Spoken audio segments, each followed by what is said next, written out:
On September 10th, 2025, Utah Valley University, Charlie Kirk, the co-founder of Turning Point USA, was assassinated. Has the United States reached a tipping point? Charlie Kirk on this slice of fresh bread.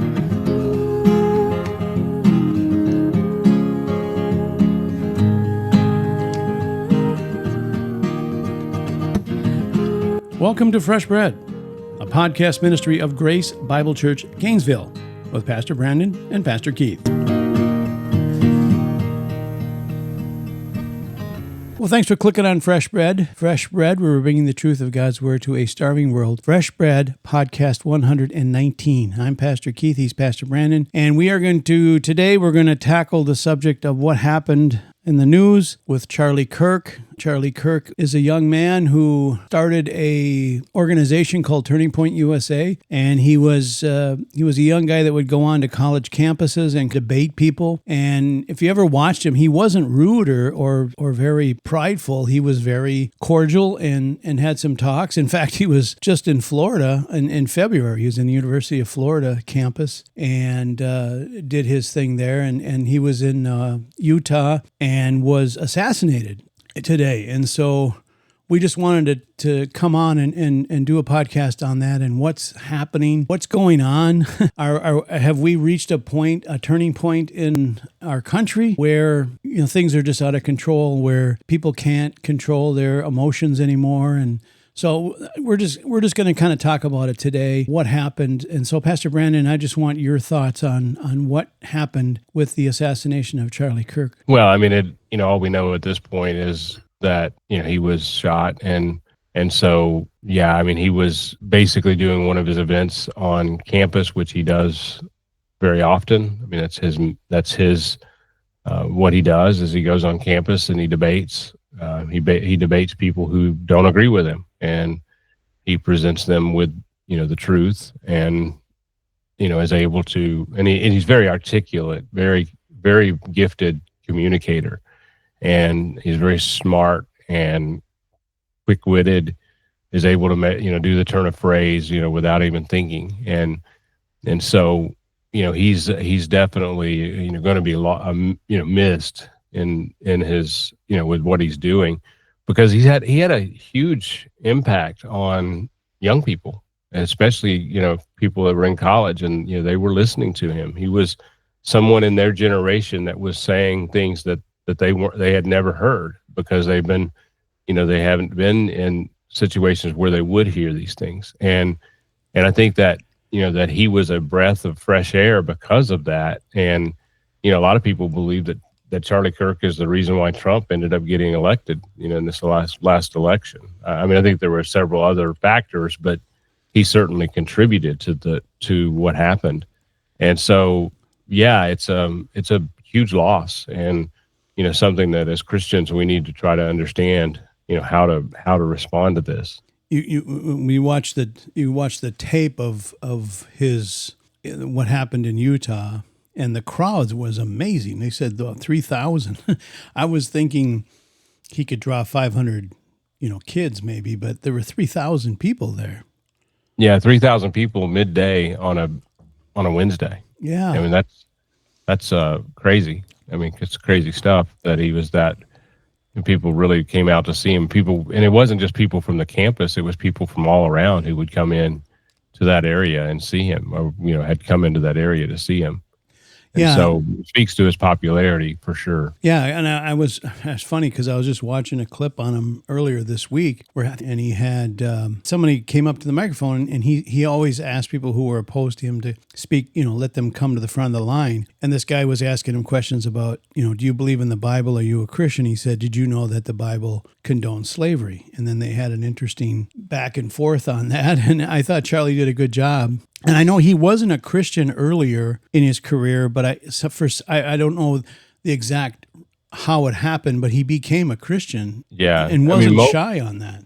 Yeah, Al Mohler did his briefing this morning about it, and he actually spoke about the time when he met Charlie Kirk, and he said he was very impressed by how he handled himself publicly, but that he wasn't as impressed with him privately, that he basically basically what he said, he didn't think he was a Christian at first, and that he was trying to basically that, you know, in Mueller's words, there's two types of conservatism. There's the basically like a conservatism that's like secular conservatism, and that takes all the principles of conservatism and applies them. But then there's a Christian conservatism that understands that God and his word is the basis, the foundation, the support of the truth of the law, and how it tells us how we should act as people, and it tells us the value of human life, and you know, so there's the two different camps within conservatism. And he said early on in his career that Charlie Kirk was definitely in the more secular camp, and as a matter of fact saw Christianity as a liability to moving forward. But something changed in the as time went on. Mueller seemed to think it was probably his being married and having children, and he says that that obviously brings maturity and deeper meaning to our lives, and so but somewhere along the line he began to understand that a Christian worldview is the foundation for an understanding of the law and how the law should be applied in a nation. Yeah, it's interesting because we've been doing podcasts on Doug Wilson and Christian nationalism, and Kirk was considered a Christian nationalist. He advocated for the end of separation of church and state. He also stated that one of the reasons he kind of believed that we're living through a constitutional crisis because we no longer have a Christian nation, but we have a Christian form of government, and they're incompatible. He said that you cannot have liberty if you do not have a Christian population. But it's interesting that when we're talking about Christian nationalism, and then this is going on, and then he ends up getting assassinated. Yeah. I mean, it is the timing's interesting, but yeah, I mean, he definitely was a guy that it's interesting to me. I think he was a Christian. I think he truly loved the Lord, but it's interesting to me that, a guy that God uses a guy like that and, moves him from a more secular mindset to now a more biblical mindset, over several years in his life and his work. But he's just saying the things that the church ought to be saying, that we are the pillar and support of the truth. We ought to be preaching the very things that Charlie Kirk was saying. We ought to be saying those very things, and a lot of times we're not. We're absent from the public square, and we're not seen as we're not seen as a people to look to understand the truth. So again, we're failing at being the pillar and the support of the truth. Yeah, I mean, he was extremely biblical on abortion. He wasn't shy on that. Gun rights in the Second Amendment, very strong against LGBTQ issues as well. In fact, I think he was speaking about transgender shootings when he was assassinated. Yeah, he was answering a question. Yeah. Some questions about transgender shootings, and that's when he was assassinated. It's weird because he was kind of against everything that most college students are for. Even Israel. He was a supporter of Israel. Yeah, he was definitely a guy that swam upstream. I mean, he didn't go with the flow, and was willing to. And he was willing to, he in his manner. I mean, he wasn't confrontational in the sense of just being for the confrontational sake, for the sake of being confrontational, but he was confrontational in the sense that he was willing to take what is the narrative, the public narrative, the public understanding of some of these things, and turn them upside down and show how empty those arguments are. And and ultimately because of that, I think that's why he was assassinated. We don't know for sure at this point. Although I did read somewhere, and this is kind of, they found the rifle that he was shot with, and there's word out that rifle has LGBT stuff written on it. Oh no! Similar to the one that happened. The trans that walked into the Catholic school and had all these things, stenciled on her guns. And so, but I haven't verified that to be the case, but that's what I did read. Wow, that would be, there's something going on. So let me ask you, do you think, like I said, we've been doing these podcasts on Doug Wilson. Do you think Doug Wilson is in danger, that he needs to, beef up his security, or any conservative? Is this stuff going to happen more, or do you think this is a one-time, event that happened and now it's going to end? Even this wasn't a one-time event, because, you had the assassination attempt on Donald Trump in July, I think, of last year, and before the election. And so, I see it as the same kind of thing. And so I don't think we can be assured that this is a one-off. I think it could very well be that we're going to go through a season of where this hatred and vitriol boils over, and there's going to be people who are going to resort to violence. I was going to ask, I think I've asked you this already a couple of times in podcasts, but are we kind of heading for I know you've said it's a non-military civil war, but are we heading in a direction where our country is so divided that it can't survive? Yeah, we're going through a civil war right now. There are two definitive sides. There's the we call it the left or progressives, and then there's the conservatives on the other side of the aisle. And we are locked in a battle for the heart of this nation. Now, for the most part, it has been a bloodless civil war, although there have been some casualties, as with Charlie Kirk. But I don't know. I don't know where this is going. I don't, in terms of the future of our nation, I don't know where this is going. I know this, that if the Democrats are in charge, there's 50% of the country that won't be happy about it, and will see it as a threat. And then on the other side, if there's a conservative that's been elected, there's 50% of the country that sees that as a threat.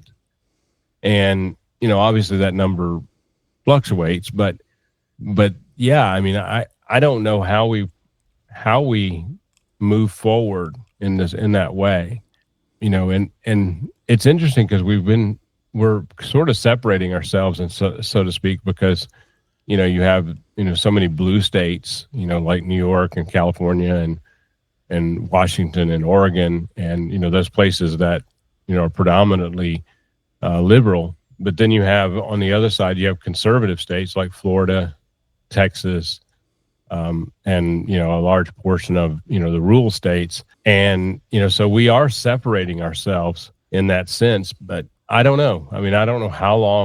Yeah, and so I'm just going to ask you. I've been hearing this a lot. Are we at a tipping point? Is this event going to be a game changer, or is it just another?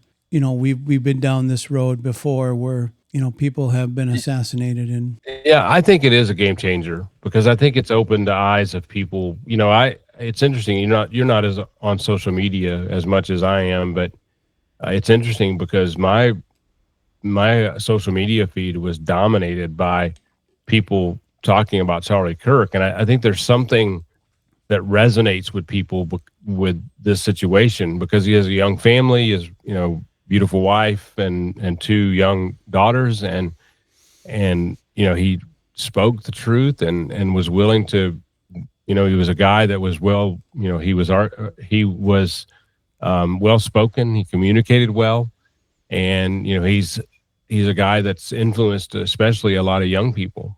And so there's something that's something that's resonating with people with this.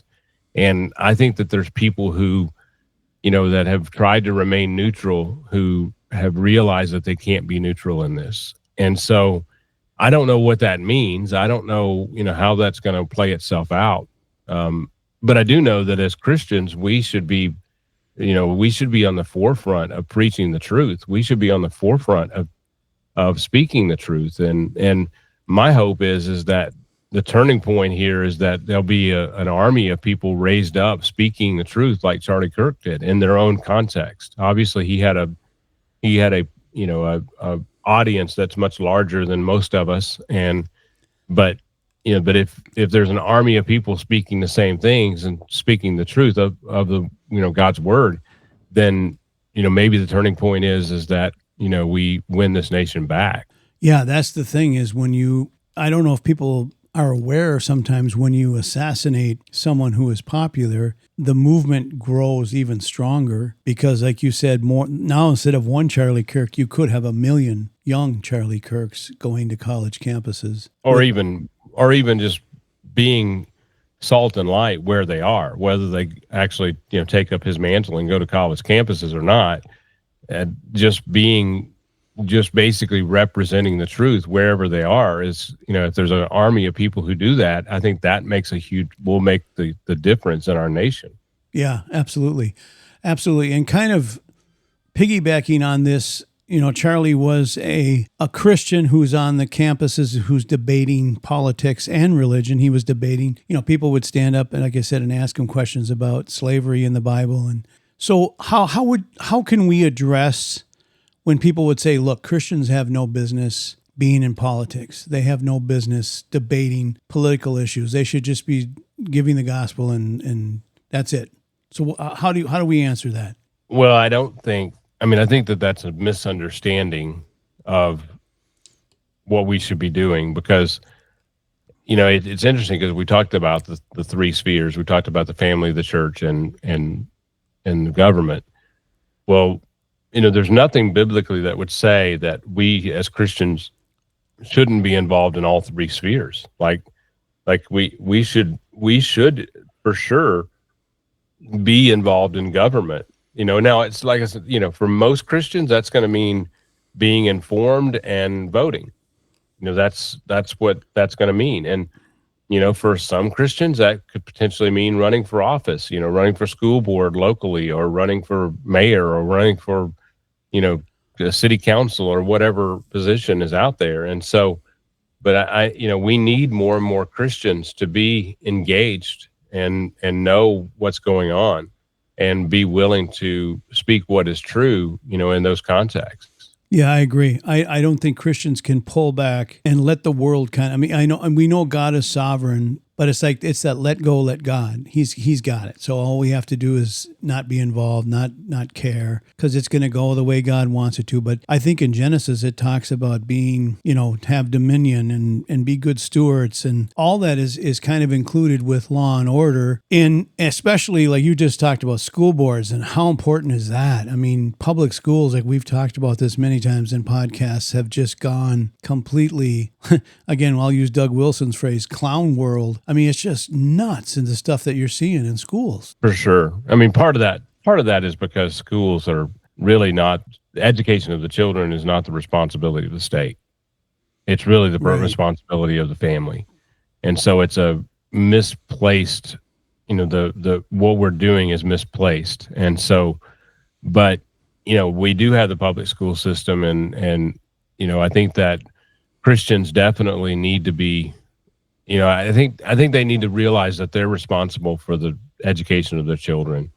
And, whether we give, that part may, you may say, well, we're going to just withdraw out of that area and we're just going to, have, go to Christian schools and homeschooling.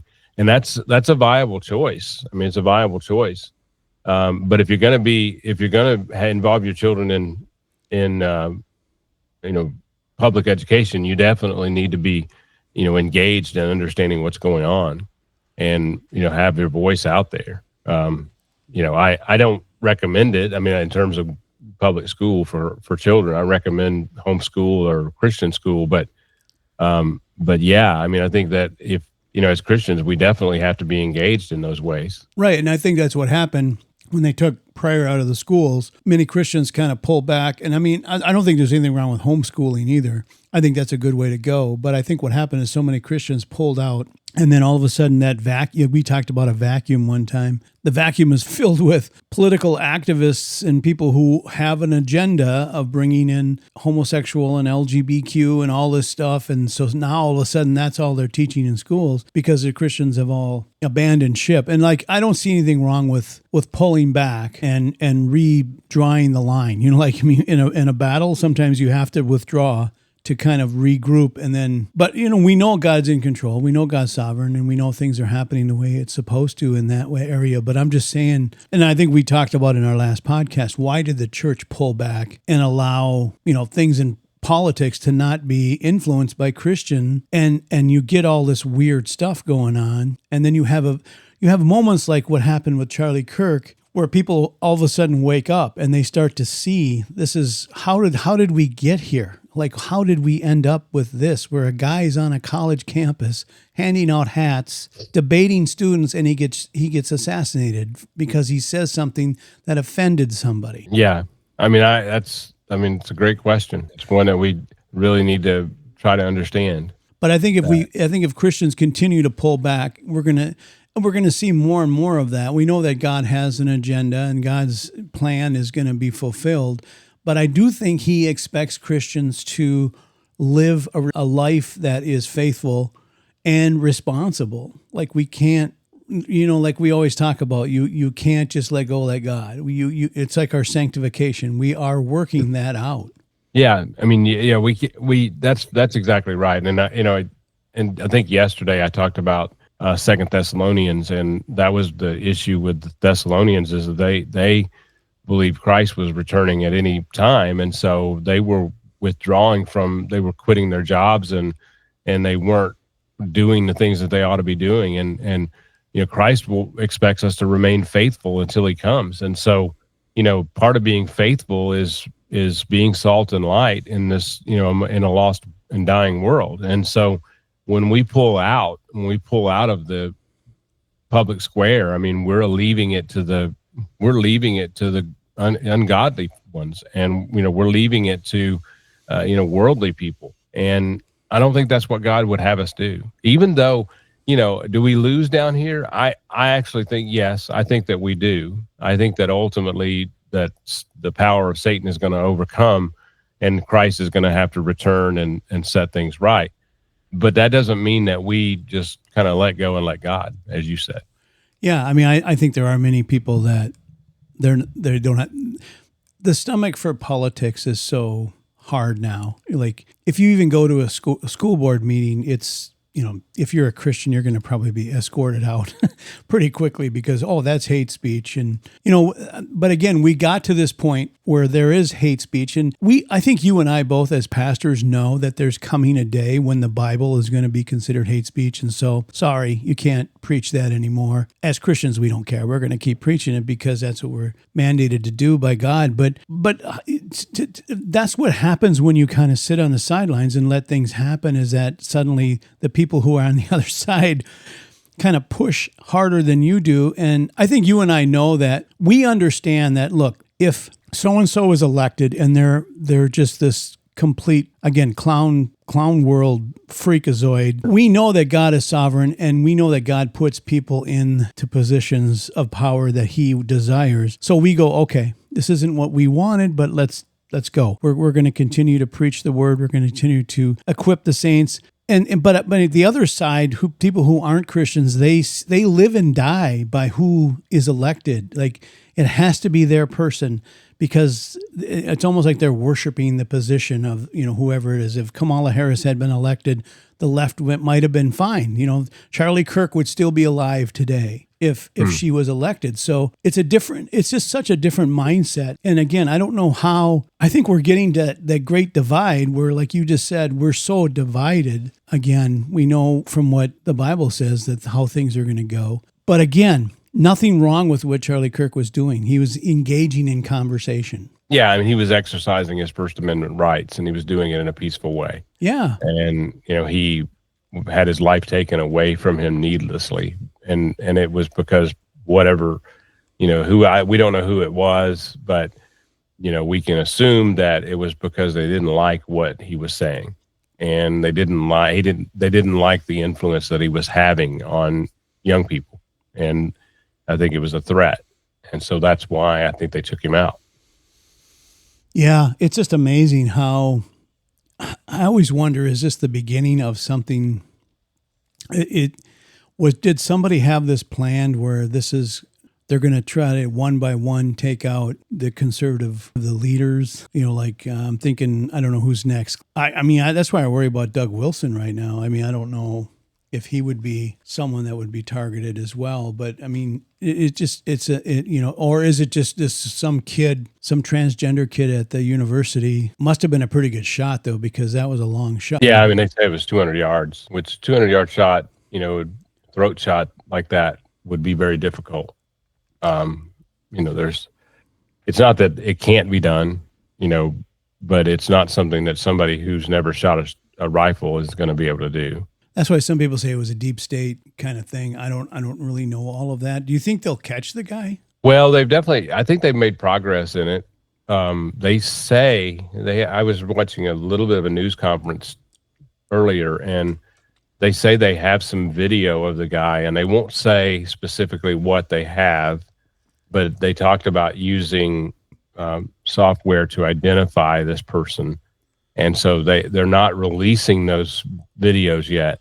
They're trying to identify him using, software. And so, but if they can't do that, then they are, I think, going to release the video. So I don't know if they have a picture of his face or what they have, but it sounds like they have something to go on. They also know he dropped his rifle in the woods, very near where this happened, and he probably fled into a neighborhood. So they have some level of understanding where he went to in the immediate aftermath, but they haven't obviously found, ultimately where he's at. If this turns out to be a transgender shooter, do you agree with what Donald Trump has said, where that maybe, guns would not be a good option for somebody who is in a transgender transition, whatever they call it? Yeah, I would have no problem with taking somebody's gun. I mean, I think that it's a mental health issue. Yeah, I do too. And I mean, I think that it's a spiritual issue first and foremost, but I think it's also a mental health issue, and I don't think they're stable. And, somebody in that position, not to, just in general, I don't think they're stable, but not to mention the hormone changes that they go through that I think makes it worse or exasperates that. So I have no problem with saying it's a mental condition and they shouldn't own guns, in that situation. Yeah, and I mean it's a really sad how it happened on September 10th, and September 11th we're coming up on the 24th. Is it the 24th anniversary of 9/11? 24th anniversary, yes. Yeah, and it's just I feel so bad for his wife and kids that our prayers go out to them, and it's just amazing when you just see how many people he touched, how many lives. Yeah, I was unaware. I mean, I obviously knew of Charlie Kirk and had listened to some of his stuff and really appreciated what he was doing, but I was unaware that his death has been, like I say, my social media feed is just full of people responding, and people who love the Lord, and they're responding, and that this is something that's really affecting people, and I think that's why it's going to be a turning point, whatever that means. Whatever the turning point turns us to, but I do think it's going to be a turning point because a lot of people have been, involved in this, and a lot of people, it's touched them in terms of what's happened. Yeah, and I would hate to be, for many reasons, I hate to be the guy who did it, but I think because Donald Trump was a friend of him, and I think Trump's going to have the FBI and every possible way to catch this guy, Trump's going to okay it. Let's get him. Yeah, I mean, I don't know. I wouldn't want to be in their shoes. That's for sure. No, I don't know where you would hide. I don't know, but we'll see. I mean, it's a weird how some people just disappear. And if it's a student, I don't see how he can disappear. If it's like a deep state thing, you never know. I don't know. Yeah. Yeah. They're saying it's a young person, and Yeah, I heard it the was a latest, student, maybe. yeah, latest reported that the person is college age. So, do they have military background? We don't know at this point, um, but definitely seems to be someone who, um, someone was young and had it out for, Charlie Kirk for whatever reason. Yeah, it's been the last since what happened to Donald Trump last July. It's been a lot of shooting and a lot of, almost deaths, and so we wonder going forward. Like we said, we don't know exactly how it's going to go, but it's sad that we live in this world right now. And I know you and I have talked about when we were young. I mean, I think you kind of look back with nostalgia and how great it was, but I still think it was, life was a little bit better. I've heard you talk about many times that you would just wake up and have breakfast and go outside, and your parents didn't see you until, lunch and maybe then supper, and they didn't worry about things.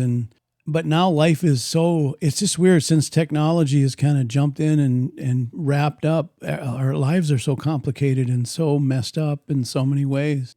Yeah, yeah. I mean, it definitely has changed since I was a young boy. Life is completely different, and these kind of things are continuing to change it. I think that the world we wake up in today is different than the world we woke up in yesterday because of what's happened.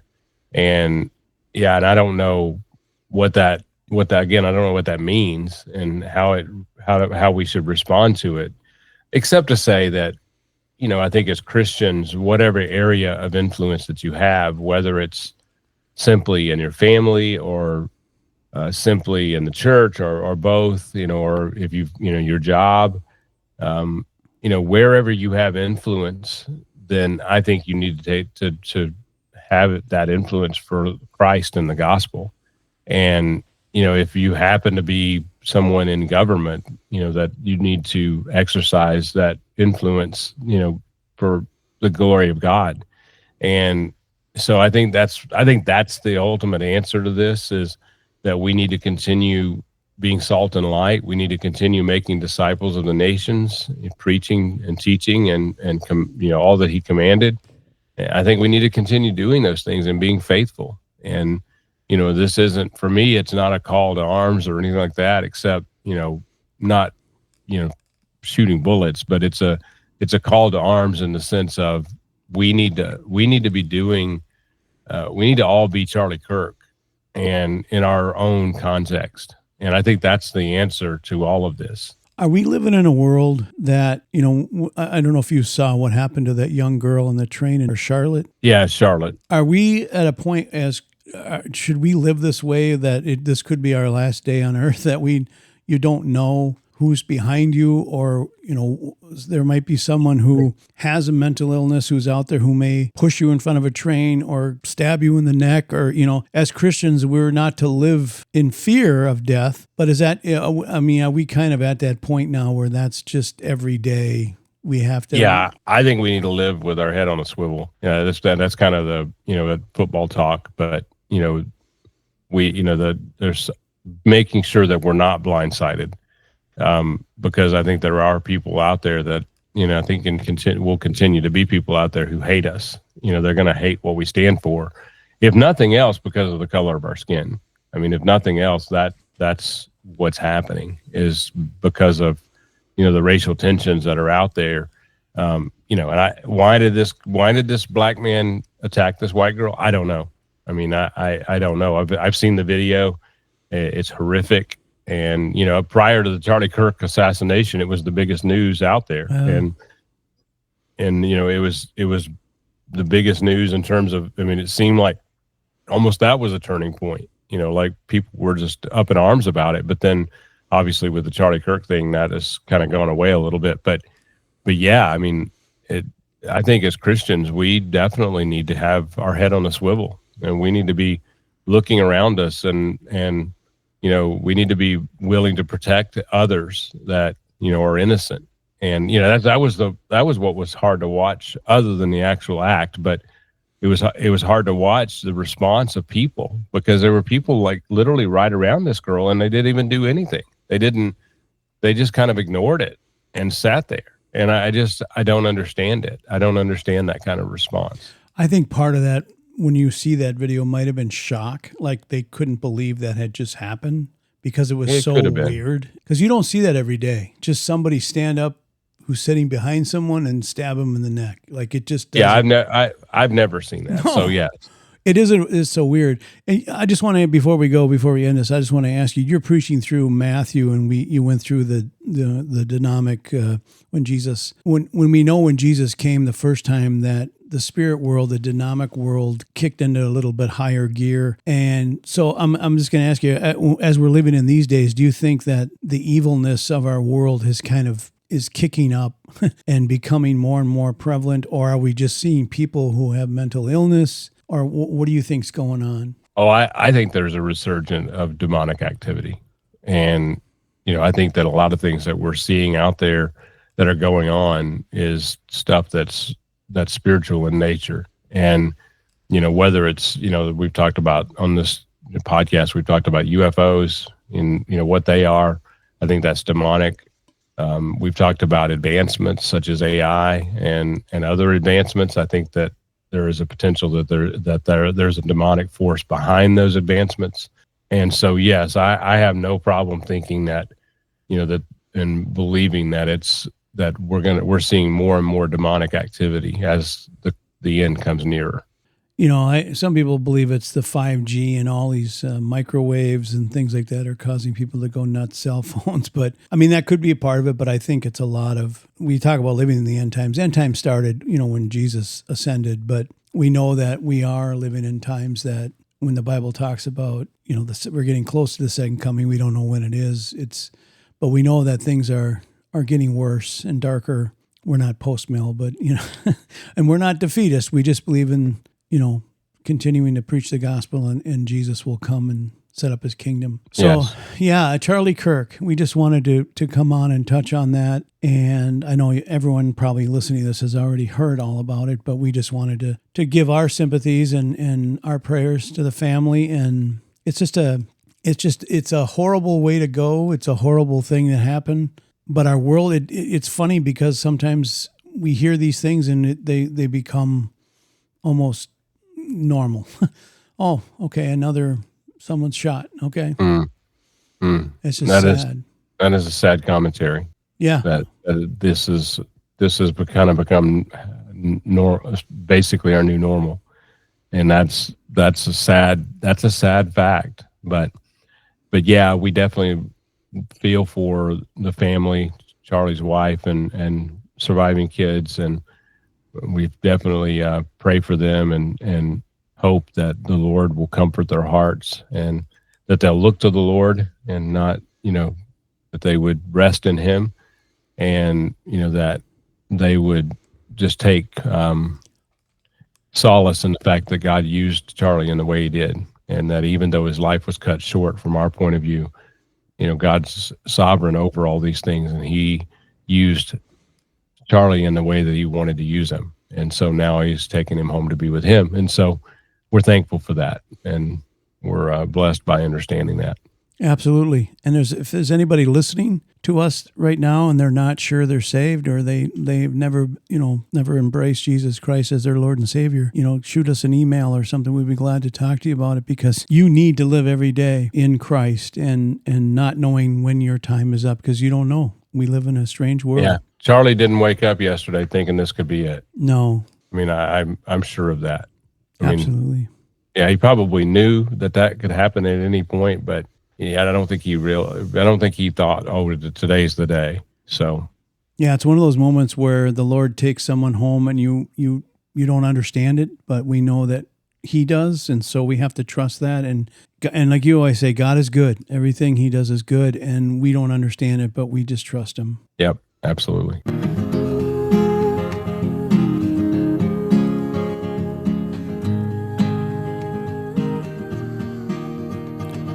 You've been listening to Fresh Bread, a podcast ministry of Grace Bible Church Gainesville. For more information, go to gracegainesville.org. And thanks for listening.